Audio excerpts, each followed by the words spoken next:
Bonjour à tous, bienvenue dans cette vidéo. Alors dans cette vidéo, on va voir quel artiste a le plus de chances d'être écouté aux États-Unis. Alors comme vous l'avez remarqué, ces derniers temps, il y a des vidéos où il y a des Américains qui se filment en train d'écouter des artistes de rap français et s'ambiancer dessus. C'est d'ailleurs devenu tellement à la mode que ces vidéos font beaucoup de buzz.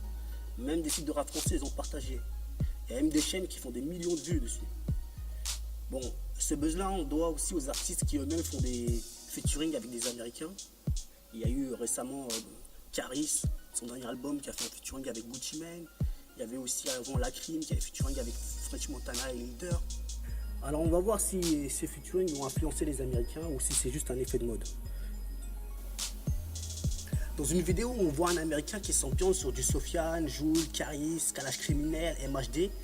Donc il écoute tous les sons et à la fin il dit que son artiste préféré c'était MHD. C'est le son qu'il a le plus aimé. C'est pour cela que moi je pense que MHD a le potentiel de pouvoir s'exporter aux États-Unis, au moins d'être écouté là-bas. Après c'est juste un avis personnel, on sait très bien que la trappe a plus d'influence là-bas parce que la trappe vient de là-bas.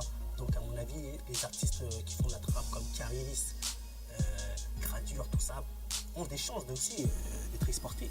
Mais moi je me réfère à cette vidéo parce qu'il dit que MHD, ça sonne bien pour lui, c'est ce qui lui plaît. Donc moi je me réfère à ça pour dire que MHD, il a du potentiel. Dans la vidéo, on voit que le son écouté c'est MHD Afro Trap Partie 8 Never. Hey.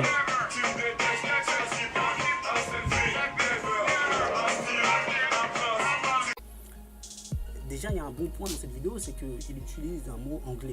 C'est un repère pour les Américains. De toute façon, ils ne comprennent pas le français. Donc, s'il y a un mot américain, ils sont un repère dessus. Et de plus, la musique est ambiançante. Donc, même s'ils ne comprennent pas les paroles, ils peuvent danser dessus, bouger, faire leurs mouvements.